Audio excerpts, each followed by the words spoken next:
Okay, so so why are we interested in lattice problems? Okay, so the main motivation comes from public key cryptography. Public key crypto setup is this: you have Bob, who wants to kind of, communicate on a public channel. So Bob generates a public key and a secret key, and then publishes the public key on the web and keeps the secret key to himself.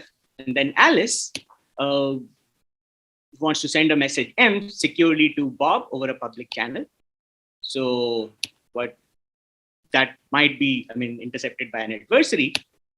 So what Alice does is Alice encrypts the message using some encryption algorithm and sends this encrypted message on the public channel.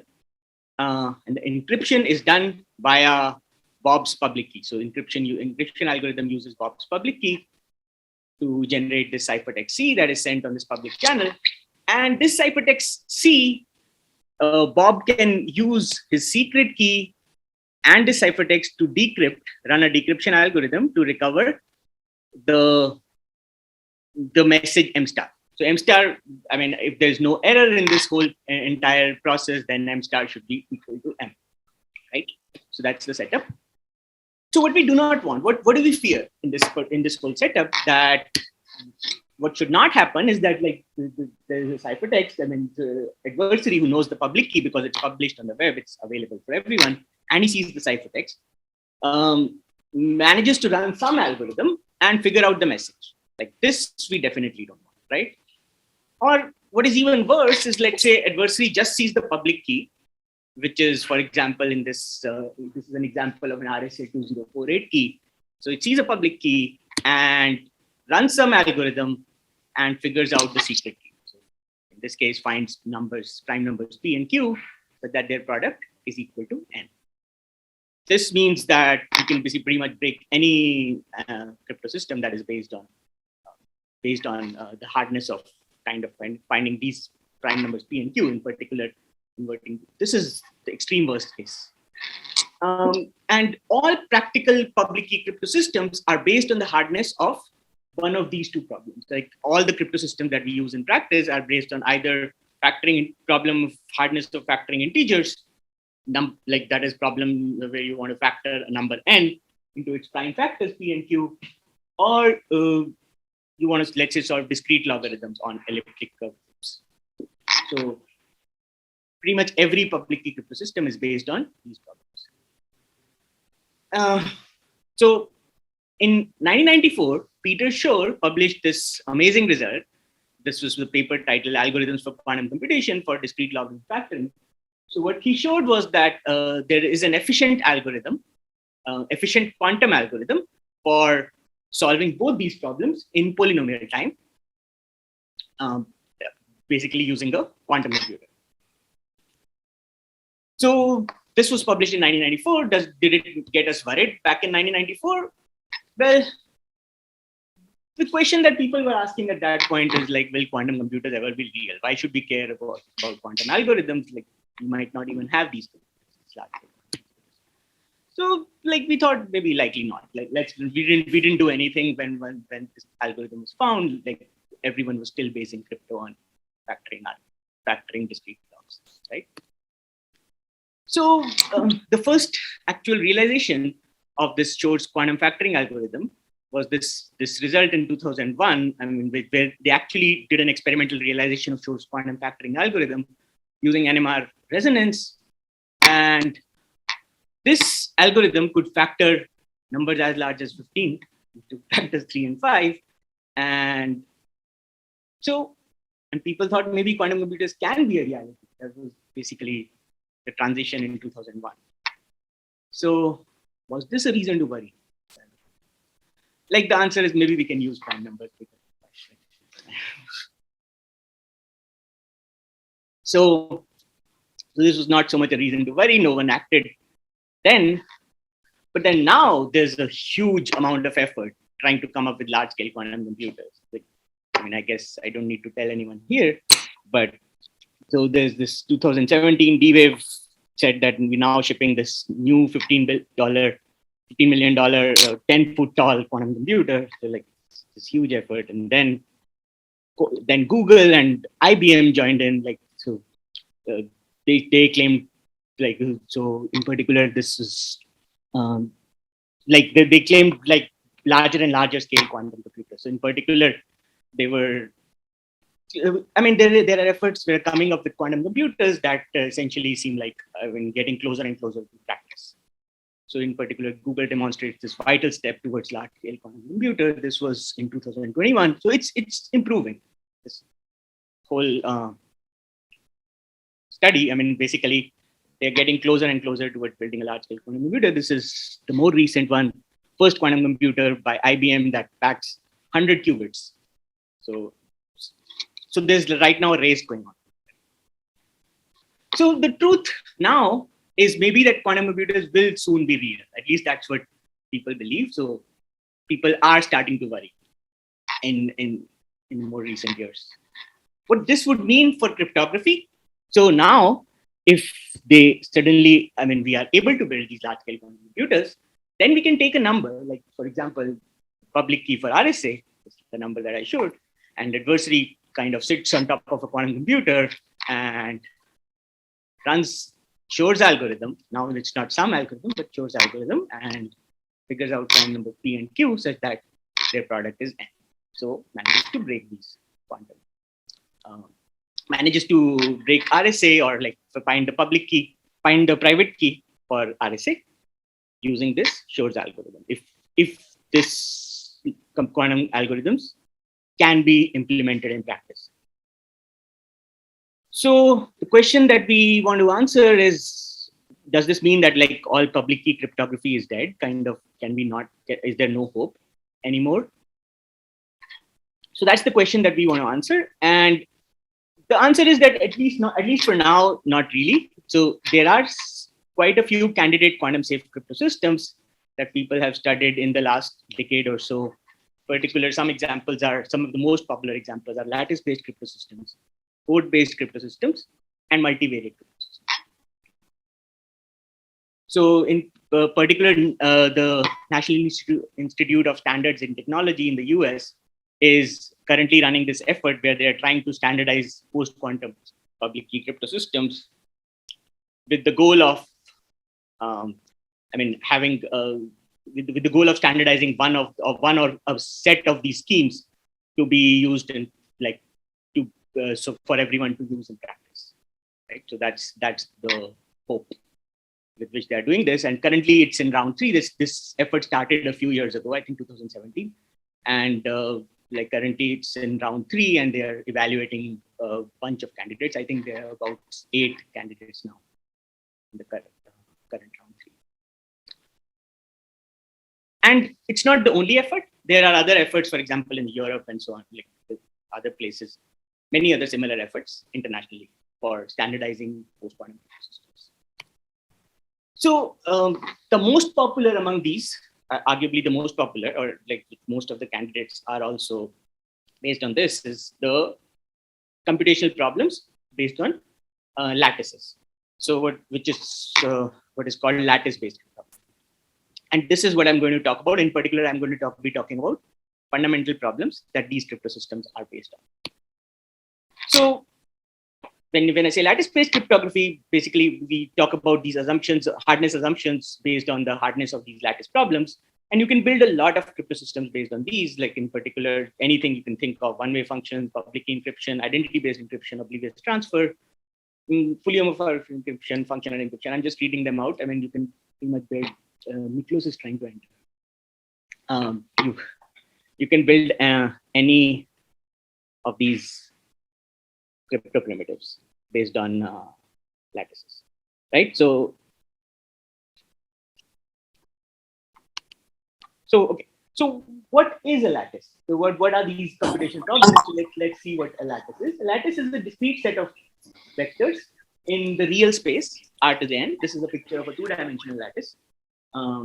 Where you have a basis. So these n vectors form the basis, v1 to vn, and the lattice is all possible integer combinations of these basis vectors. So this is a discrete subset of vectors, infinitely many vectors in the space that are spanned by these basis vectors. So this is like all integer combinations. So in particular, for example, as you see in this picture, 2v2 minus v1, 2v2 minus 2v1, etc., all in the lattice, where v1 and v2 are this. Right. So, and for one single lattice, there can be many different bases that represent the same lattice. For example, here you see that for this lattice, v1 and v2 is a basis of this lattice, and also v1 prime and v2 prime is another basis of the same lattice. And we like to think of this v1 prime and v2 prime as a good basis for this lattice, and v1 and v2 is a not so good basis. The reason I say this is because when you look at v1 prime and v2 prime, you pretty much immediately see what the geometry of the lattice is like. Whereas if you look at a basis v1 and v2, it's not so clear how the lattice looks like. Right? I mean, basically, you don't immediately, when you just, let's say, just see v1 and v2, you won't know what that lattice, that represents the lattice, this one. And the picture becomes much more complicated when you're looking at n dimensions. In particular, when you see a good enough basis, you have a very much better sense of the geometry of the lattice. Okay, so, and this precise reason that the basis might not reveal anything about the geometry is why these lattice problems are hard. So the hard problems that we care about are the first one, that the most natural problem is the shortest vector problem, where you are given a basis of a lattice, and the goal is to find the shortest non-zero vector in this lattice. Right? So this is, for example, here this green vector is the shortest non-zero vector in this lattice. Of course, the shortest vector is the zero vector, but we are interested in the shortest non-zero vector. Right? So you will be given a basis, which is this v1 to vn, and you want to find the shortest non-zero vector. The closest vector problem is you're given some target. So this is a target P, which is not a lattice vector, some arbitrary vector in the space, and you want to figure out the closest vector to this target vector. So that's the problem. So you're not interested, like, so, I mean, in particular, the shortest vector problem. In the shortest vector problem, we are trying to avoid the zero vector, but here even that's not a concern. You can basically, you just want to output any vector that is closest to this target, right? Is it clear up until here? Because now I'll get slightly technical. Okay. So when I say shortest, what do I mean? I mean, like, so of course you need a measure for the lengths to be able to talk about shortest. So the standard measure that we use is the LP norms. I mean, like, so the length is measured in terms of this LP norms, which is where the LP norm of x, a vector x, is just you take the absolute value of x1 to the power p plus x2 to the power p plus so on, and the whole thing raised to 1 over p. So this is very standard. I guess everyone is familiar with this. And the most common and the most well used of these norms is the Euclidean norm. Right? This is the one that we use most often in practice.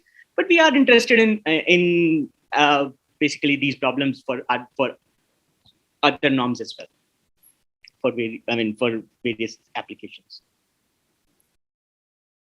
So now let me mention the algorithms for these problems, like the algorithms for the fundamental problems that I mentioned, the shortest vector problem and the closest vector problem. So this is the most classical algorithm by Aitai Kumar and Shiva Kumar from 2001. This was kind of the first. I mean, there were other algorithms before this, but this was the first single exponential time algorithm for this. Of course, these problems are hard. I should have had a slide on that, but I mean, these problems are NP-hard, and we don't. I mean, this is like, otherwise we would not be talking about building crypto systems on these. So these are NP-hard problems, and so we are interested in understanding the best algorithms for these problems, right? So the first single exponential algorithm was by Aitai Kumar and Shiva Kumar. What the algorithm does is the following.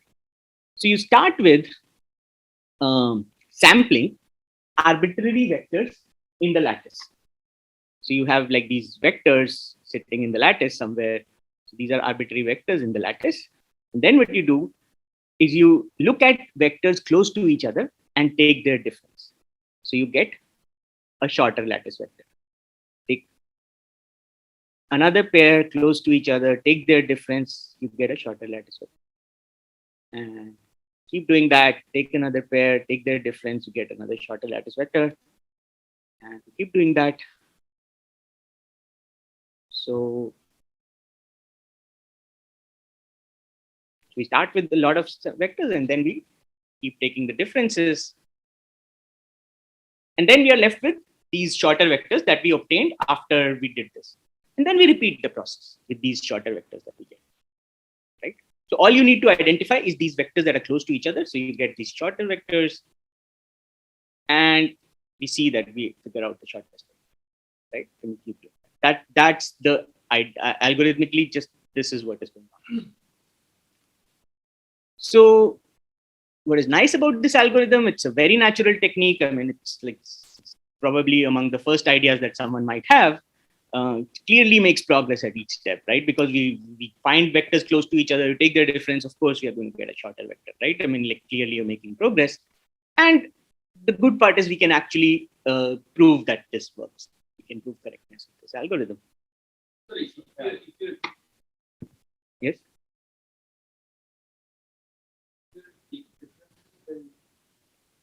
Why necessarily? Because you're taking differences of close by vectors. You're identifying vectors close to each other and then taking them. So you're doing some. That's what. Like, I mean, but you're starting with exponentially many vectors. You're allowing exponential time, right? And you just identify vectors close to each other, and this you can do easily, right? I mean, you can just take different. I mean, identifying vectors close to each other is kind of similar to finding a short. No. Take it. I mean, different vectors. How do you find a short vector? I mean, you just don't know. I mean, you're just given a basis. I mean, no, that's what I'm saying. So I'm saying that task is to find a short vector. Yes. And so we are saying that we have a way of identifying close by vectors. Right. I'm saying a way of identifying close by vectors. I mean, if you have given two vectors, you can always measure their distance. Yeah. This you can always do. Yeah, but I'm saying that there's no guarantee that the two vectors that you choose will be close. No, I'm not saying I'm choosing two vectors. I have a bunch of vectors. I find two vectors that are close to each other, take their difference. When you say that are close to each other, explicitly what you mean is you evaluate all of the pairwise differences. Yes, you just take all the pairwise differences. Like think of the simple idea, like take all the pairwise differences. But initially you start with a bunch of vectors. What are those vectors? I mean, sampled randomly according to some random distribution. Correct. So if you take randomly sampled vectors Mm-hmm. and then start taking differences, Mm-hmm. what's the guarantee that you're getting, even one vector which is shorter than a random?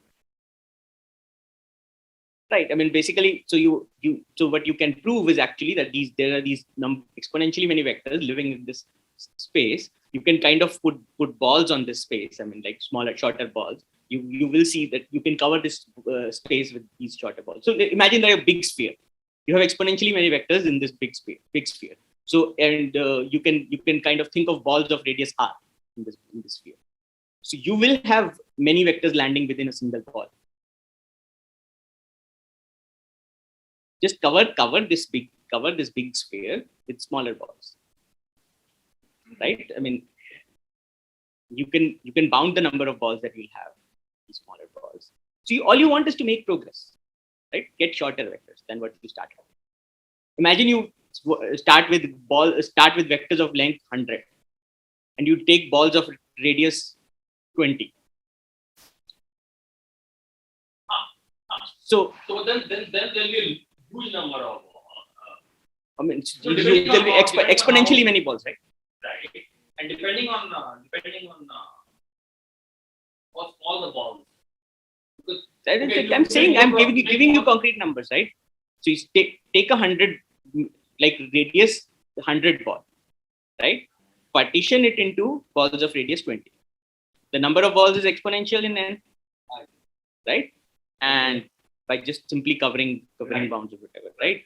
And clearly, if you have a lot of these, have more than that many vectors, then you will see vectors falling into the same ball, and they take the difference. That's all. Right. So then, yes, so then you are. So we started with 100 length vectors and we got vectors of length 20. No, but this this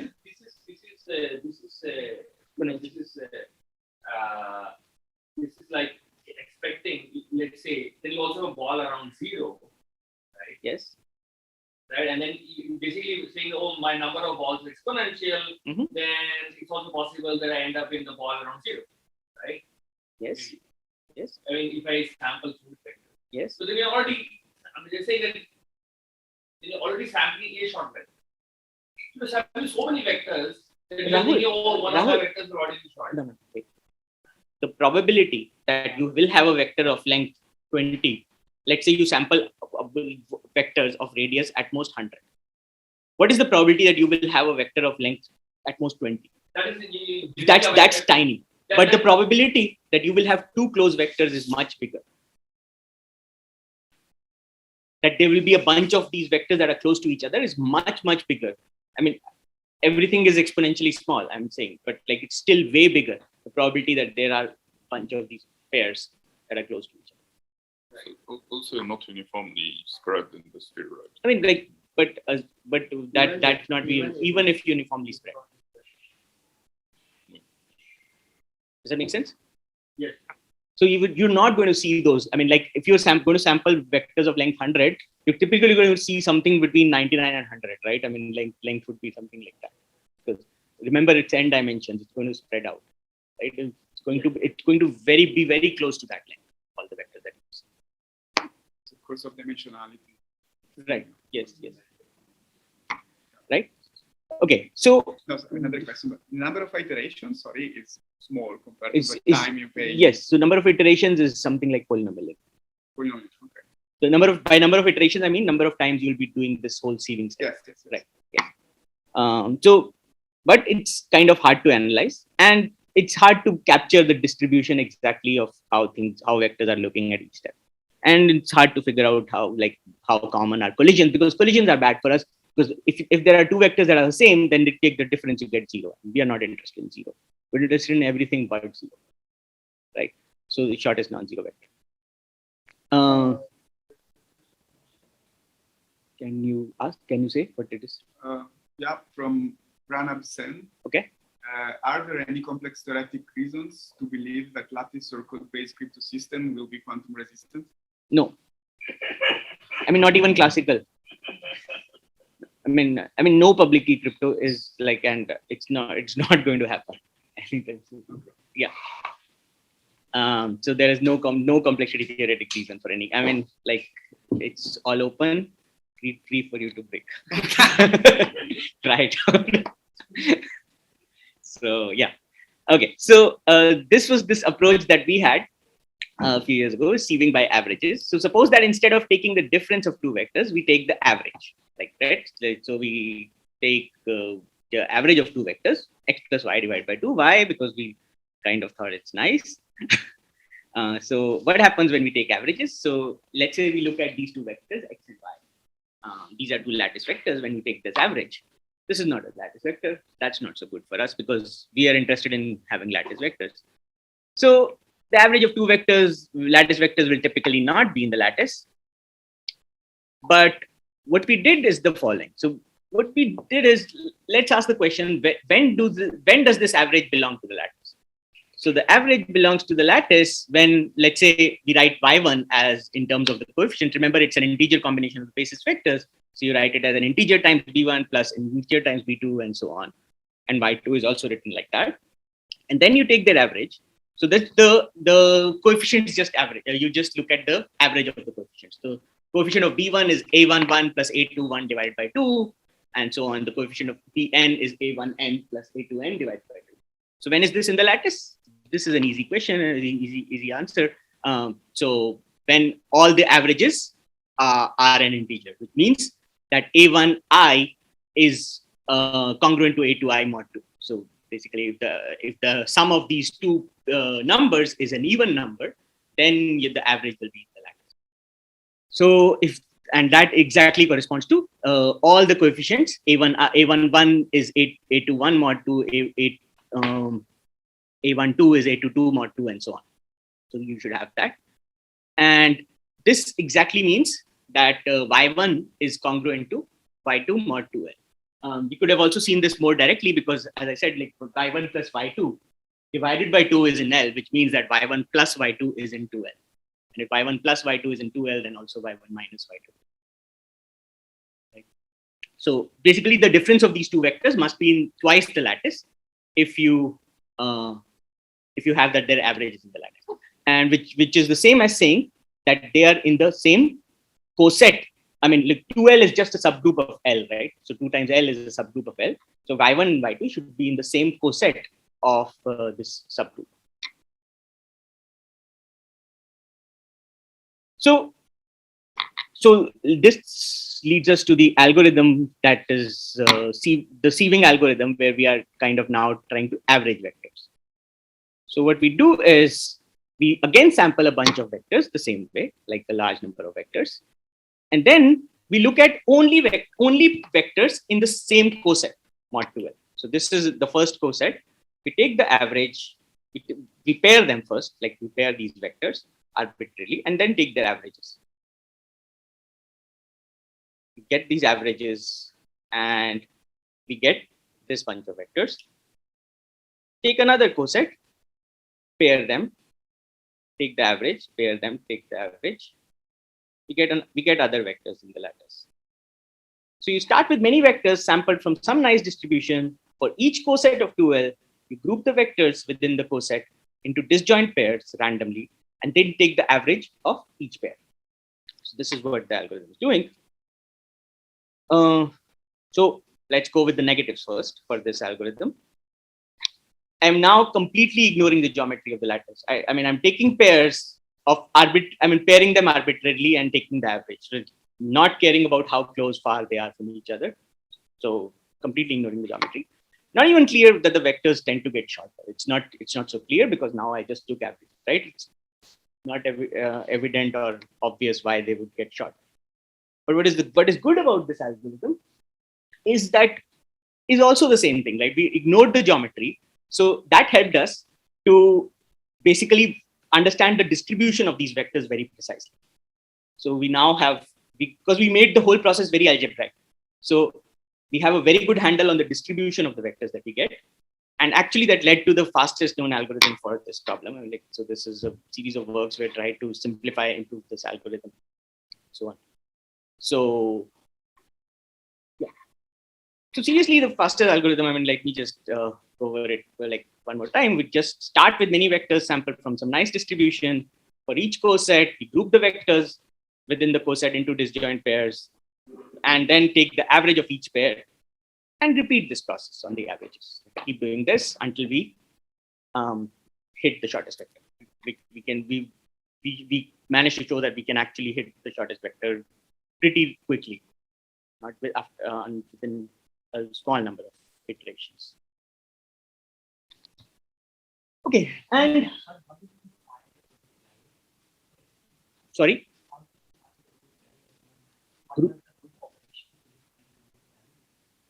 L is just the given lattice. L is just vector. So there are just a basis, given a basis for the lattice. You want to. No, so the question is, how do you define group? You've got elements, and now what's the group operation? Oh, group operation is just addition. Just group like addition in like reals. So and the result that group operation times the lattice is the sum. Yeah. And so it has 2 to the. It has 2 to the power. Yes. So this is the algorithm. Just partition into cosets of 2L, and then group the vectors into this disjoint pairs, and then take the average of each pair, and keep repeating this process on the averages until you hit the shortest vector.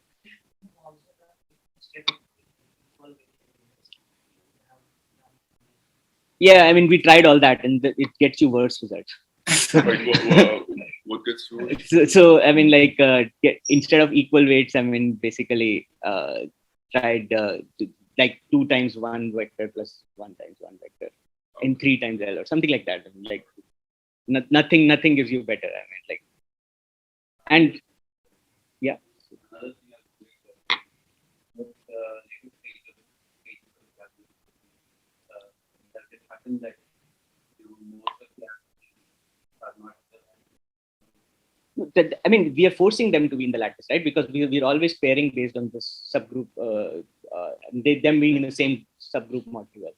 but once you reduce to 15, We will not go to that below. I mean, like, we'll not go below 2 to the n, right? I mean, we'll stay up sufficiently above 2 to the n. So there are always many vectors within the same coset. Because otherwise, yeah, you don't expect to have vectors in the same coset, and then you have to stop. So what we show is that actually we start with 2 to the n times some, let's say, polynomial number of vectors, and we can get to 2 to the n vectors still.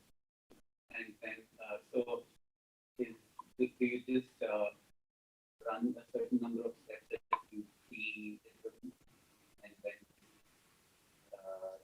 decide Yes, to yes, stop it? yes. I mean, we actually show that. I mean, if we start with these many vectors and run these many steps, then you will have the shortest vector with very high probability.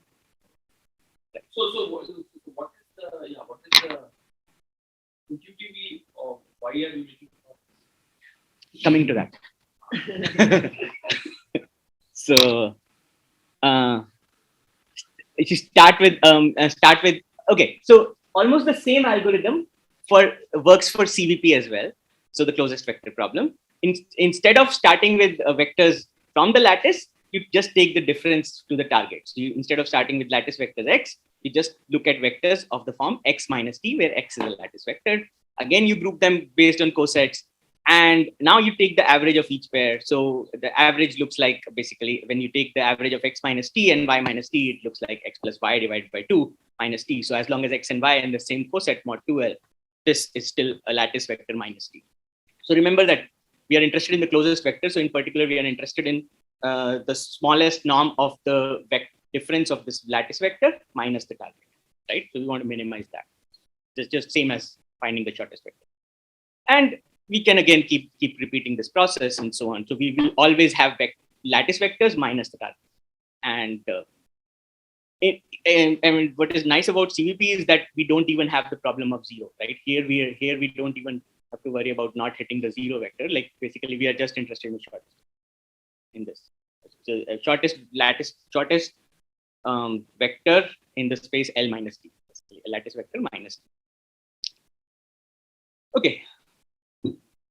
So we only know how to make this vector, make this algorithm work for the Euclidean norm. Let me just, I mean, give a very simple argument of why this algorithm actually makes progress. If you look at the average of this vector, x plus y divided by 2, what you get minus t. This is what you get when you take the when you do this averaging process, right? If you look at this norm, just by triangle inequality, what you have is that this is less than or equal to the average of the vectors that we start with,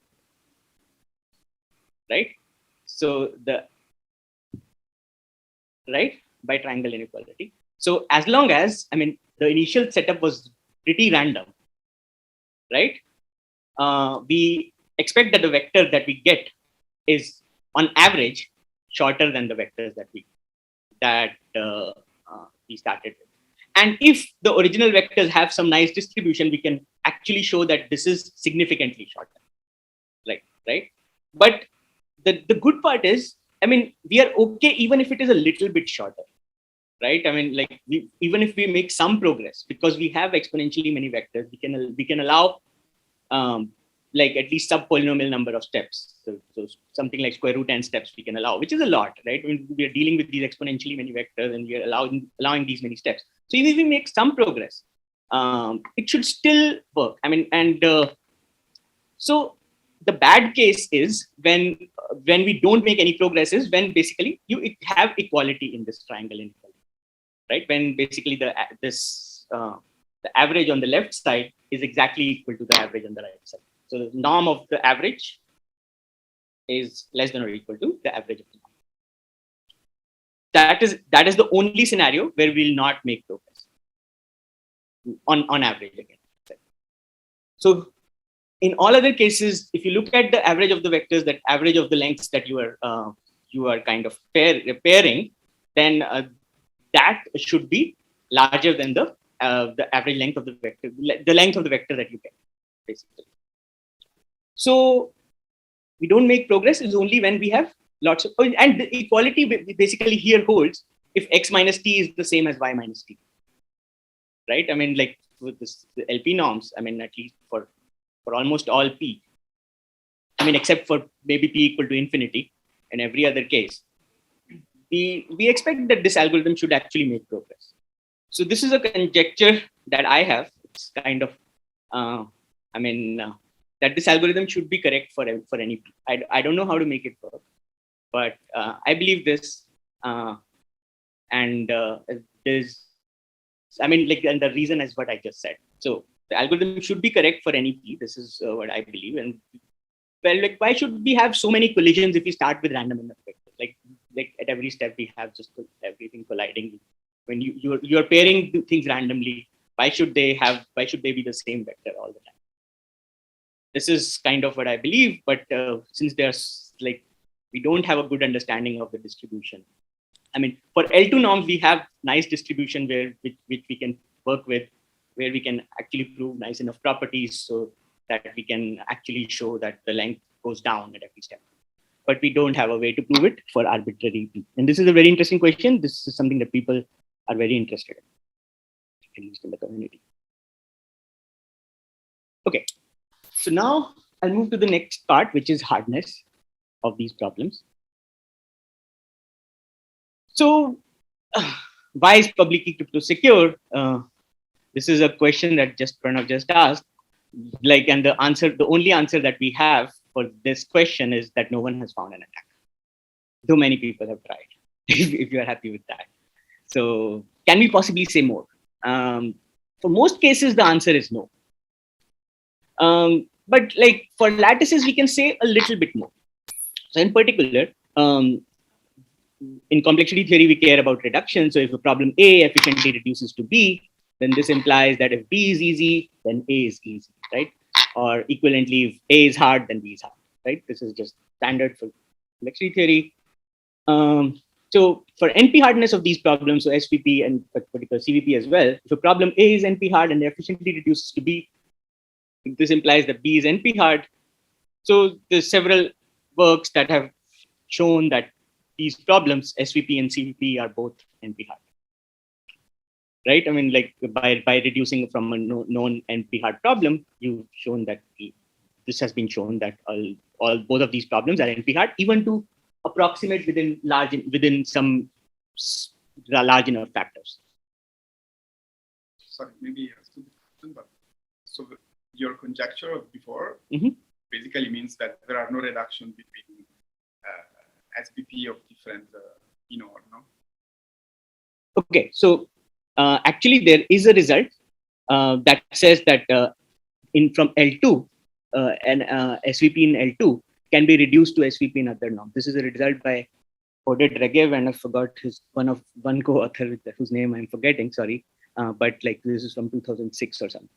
There's a result that says that these problems in the L2 norm can be reduced to LP norm, which doesn't say anything about how hard LP is, right? I mean, it's just, I think it's also partly because we understand the Euclidean norm much better than others, right? That we are able to find algorithms for Euclidean norm, not able to for other norms so well. But like, I mean, yeah, I still believe this conjecture that like this algorithm should work for other norms. So is there like a property of the norm that you use and then you don't know that property or that field? So the distribution that we work with is very nice for two norms, and basically we are able to prove this result for that distribution, the discrete Gaussian distribution. I see. So you need an appropriate distribution. Right. So that you can understand the distribution after the sieving step. What you want is to have a good handle of the distribution after you do this step, right? I mean, like not just, I mean, you can start with whatever distribution, but then after you do one round, distribution changes. How does it change? Like this is what we want to understand. Like if we can understand this, then we can make progress. I see. So the Gaussian distribution and the two norms if you understand Yeah, the later distribution. yes. And whereas we the can other actually show norm- that the later distribution that you get is almost like the Gaussian distribution. and the other norm is just Yeah, we don't know how it goes, where it goes exactly. Yes, that's the problem. so you need like equivalent of Gaussian, which Kind behaves of. nicely under. Kind of, yes. Okay. So for crypto purposes, we actually want to understand a more precise hardness of these problems. I mean, like not just saying that they're NP hard, because NP hard means no polynomial time algorithm, right? Unless P is equal to NP, but doesn't say how the exact hardness of these problems. So we are interested in particular what is called fine-grained reductions, where we start with an assumption that a certain problem is not just NP hard, but it is actually, we assume that there is no algorithm that runs better than 2 to this some constant times n time, right? Right. So in the CV, Yes. you show that if you start with discrete Gaussian and you take the averages, you're still somewhat close to discrete Gaussian. Yes. Where does the p-ness of norm come from play? Discrete Gaussian is very friendly with the L2 norm, actually, if you look at the distribution. Like you're just saying that it's hard to calculate progress for LP. Yes. You like basically like you still control the distribution. Okay. Yes, the distribution is the same. So you're saying that like if you start with discrete Gaussian in L2 and you just take averages just like you do, right? I mean, then you have a discrete Gaussian distribution. And then the property with respect to the LP norm, we don't really know the length. So yes. I mean, so the easiest bound that you can have is that the LP norm length is square root n times the L2, right? I mean, that's just standard. But we are interested in exact algorithm. And for that, it's not so clear how what we get then. Okay. So, for example, I mean, the most standard problem for which we prove these fine-grained hardness results is the K-SAT problem, where you are given a KCNF that everyone knows, I guess. I mean, do you want to decide whether this is satisfiable? For example, here you see an example of KCNF, where you have clauses that look like X1 or X7 or not X17 and X12. So you have clauses and you want to decide whether this is satisfiable or not. And this problem is known to be NP hard. What is more is that we don't have very, very efficient algorithms for this problem. And in I guess 1999, it was conjectured that for a large enough K, this problem is essentially cannot be solved in much better than 2 to the n time. So the trivial algorithm with 2 to the n time is just you guess all the possible assignments for these variables, right? I mean, there are n variables, so 2 to the n possible assignments. You just try all of them, one of them. I mean, if either one of them works, or you know that the formula is not satisfiable. So, and it was conjectured, this is the strong exponential time hypothesis that says that for any constant greater than 0, there exists a large enough K such that this problem cannot be solved in time much better than 2 to the n. So it cannot be solved in time 2 to the n times 1 minus C. So think of C as some small constant. So informally, K-SAT for a large enough K is 2 to the 0.99 right? So this is the assumption. And so this was shown in actually this paper Bennett Golovnev and by Bennett Golovnev and Noah in 2017, and then we had some improvement on this, where we showed that essentially it was shown that CVP is SETH hard. So in particular, that the best algorithm for CVP runs in time 2 to the n. So the key idea towards this reduction is to find what is called an isolating parallelepiped. So an isolating parallelepiped is this pair of basis and target vector. So the target should be in Z to the n. Sorry. Okay. You're basically living in m dimensions, and you have k basis vectors. And what you want is that if you look at all possible 0-1 combinations of the basis vectors, there is, if you look at any possible 0-1 combination except the all zeros, then you should, the distance from the target should be exactly some number d, right? And if you look at the all zero combination, then the distance is bigger than d. So we are interested in this geometric construction where if you look at the distances, look at the Boolean cube, right? And there is one point that is isolated, that is far off, which is the all zeros. And every other point in this Boolean cube has the same distance, which is smaller than the distance from the all zero point, right? So this is this isolating parallelepiped that we have. And does anyone see maybe how you connect KSAT to this? Maybe give like a two-dimensional. I mean, okay, the construction for this is complicated, but what I'm trying to say is that, I mean, actually, it's even hard to imagine how this, such a parallelepiped would look like. But what we're saying is that there is a target in the middle, but it is equally close to all the other Boolean cube vectors, right? I mean, like, except for one point. For everything else.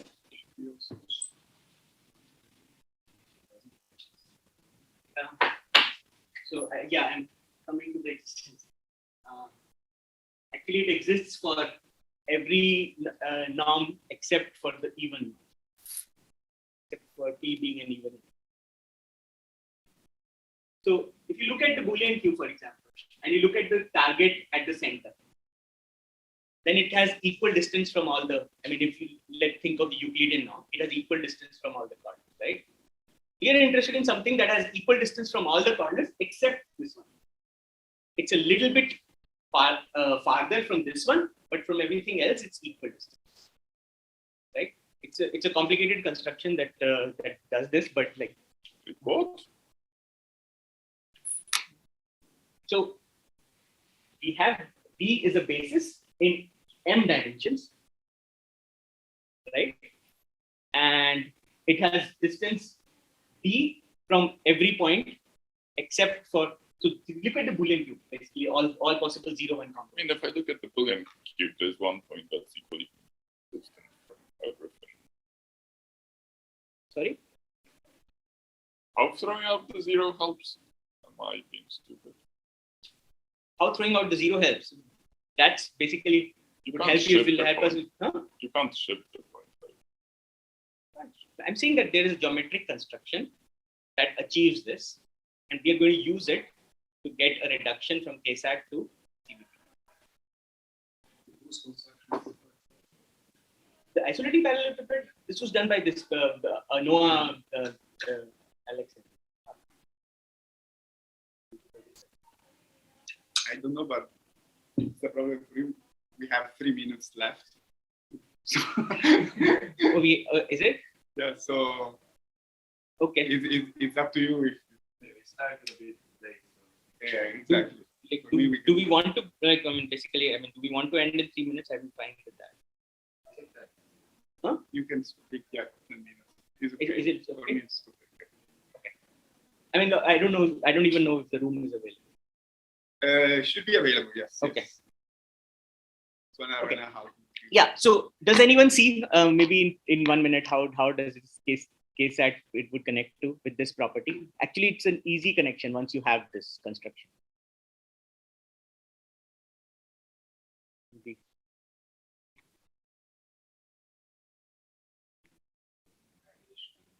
Sorry. Yes. So let's say you have all the possible. I mean, let's think of the clause x1 to x1 or x2 or xk, right? What you do is you put this v as the basis vector, as the basis. Think of just single clause for now, right? Put v as the basis vector and then tau as the target that we have from this isolating parallelepiped, right? And what we want is that when you have the all zero, then it should be not satisfied. For everything else, it should be satisfied, right? Which is exactly what I said. For all zeros, it's a far off point, and for everything else, it's close. right? And what you definitely want is that, I mean, if you're looking at this basis, you want that all the coefficients should be either 0 or 1.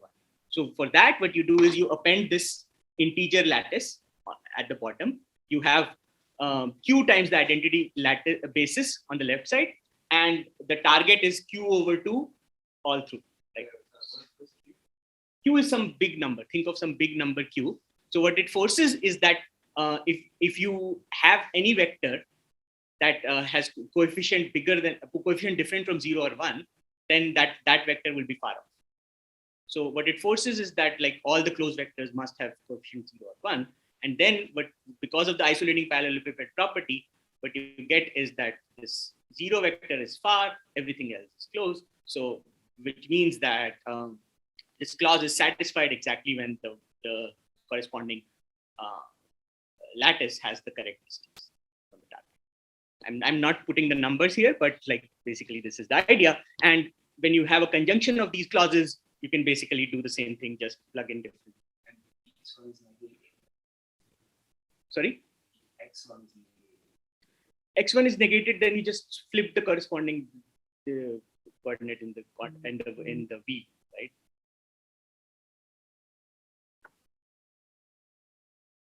Yeah.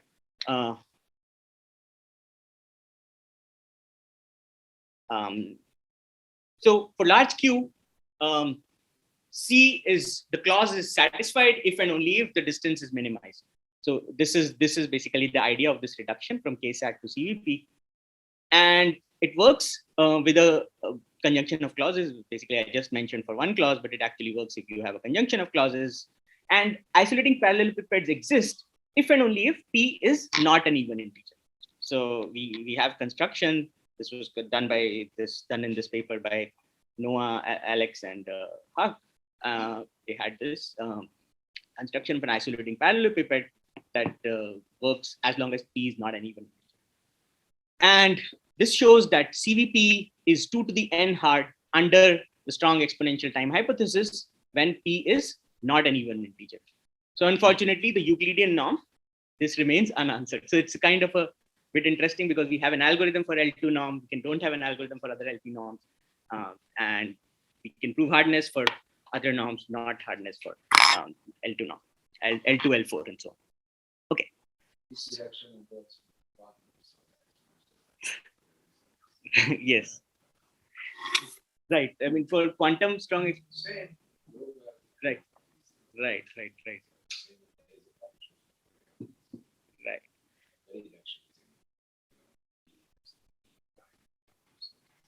So I just want to mention this recent work that we have actually. Is this just a shortcoming of the proof technique? So in particular, in this paper from Stock 2010 by Holger Dell and Dieter van Melkenbeek, what they showed is that KSAT cannot be compressed to a size less than n to the k, basically sufficiently less than n to the k, unless the polynomial hierarchy collapses. So basically, n to the k is a trivial bound, right? On the, I mean, you don't expect a KSAT instance to have a number of clauses bigger than n to the k, simply because basically you take all possible k combinations of the variables, right? You cannot have more than n to the k many clauses. And what this result showed is that an arbitrary KSAT instance, we don't have a way to compress it to something below n to the k unless the polynomial hierarchy collapses. Okay, so what we have shown in the recent work is that actually CVP in the Euclidean norm can be on rank n, can be compressed. This is joint work with Rajendra. Sorry, there's another question from a chat. Okay. Did we mention how far the collapse goes? Third level. Yes. So that CVP in the Euclidean norm on a rank n lattice can be compressed. We've shown that it can be compressed in like polynomial space, and the polynomial does not depend on the rank. It's actually order n squared. And the key idea for this is we basically store all the pairwise inner products of the basis vectors and with each other and with the target. And then we have to do a bunch of different manipulations to basically get that it cannot be compressed in. So we can actually compress it in order n squared space. And what this shows is that it is impossible to reduce KSAT to CVP in the Euclidean norm. So, so the previous result I mentioned that we have a reduction from KSAT to CVP for every P that is not an even integer. And this here shows that it is impossible to reduce KSAT to CVP in the Euclidean norm unless the polynomial hierarchy collapses. So, and it's still open what happens to the for the other even norms. This is very, very recent. Suppose that you are reducing this to CVP to student.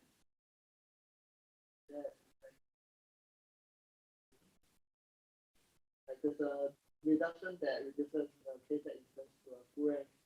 Yes. Violate. But that would not be a. Why would Yeah, that would not like. Okay, yeah. So my intention was that not that doesn't violate. No, but so what you have to show is that actually the instance the complete instance can be bounded by polynomial that is independent of.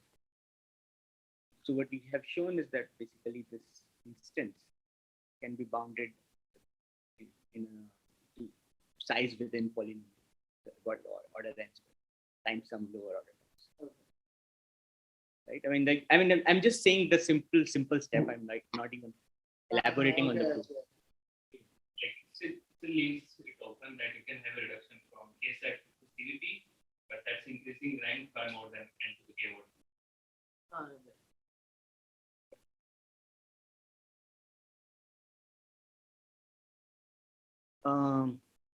So the question still I mean, like, does it mean that we have a better than 2 to the n algorithm for CVP in the Euclidean norm? Actually, all known algorithms for CVP find all closest vectors. So, I don't know, sorry, this is, yeah, so, but there exists a lattice with exactly 2 to the n closest vectors. So, I mean, even though we have this result that says that there is no reduction from KSAT to CVP in the Euclidean norm, I still don't believe that basically we can have a better than 2 to the n time algorithm unless like, I mean, because you have to be really creative because in particular, all CVP algorithms find all the closest vectors. And if you have to succeed in finding an algorithm that runs in better than 2 to the n time, then you must get around this. In particular, you have to find a creative way to find an algorithm that is able to distinguish between these different closest vectors and manages to find some closest vector, but not all. Simply because there exists a lattice that has 2 to the n closest vectors. So if you have an algorithm that finds all of them, it cannot run in time faster than 2 to the n. But also have some details about whether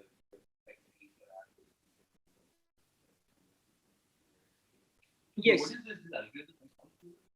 I mean, it finds all the, there can be many closest vectors, right? I mean, basically. So all CVP algorithms, all closest vectors, including the algorithm that I mentioned, they find all the closest vectors. But I mean, you could stop after finding.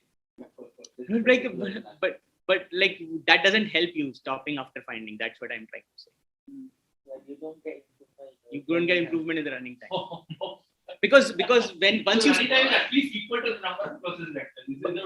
I mean, I'm not saying that I'm not saying it is essentially, it's necessarily that for the all approaches, basically it cannot go below that because basically all approaches, when they end, they find all the closest vectors. All the known approaches find all the closest vectors, including ours. So our run in time 2 to the n time, and it finds all the closest vectors. 2 to the n plus some lower order terms. And it finds all the closest vectors. So that's why I'm saying that this is kind of what. And I guess basically on quantum attacks, this doesn't help either because just, when you use Grover for finding, just having many solutions helps. And this is not the case. Yes. It's not okay. Yes. So what is the truth? So here are the possibilities. Either like CVP in L2 norm runs in time 2 to the n, but for every other norm, the time complexity is much bigger than 2 to the n. Or for everything, it is it is 2 to the n.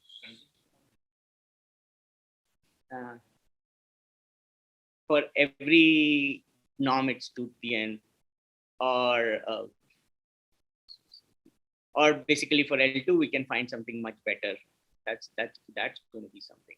And for LP, it's still much bigger than 2 to the n. So this is kind of what I think.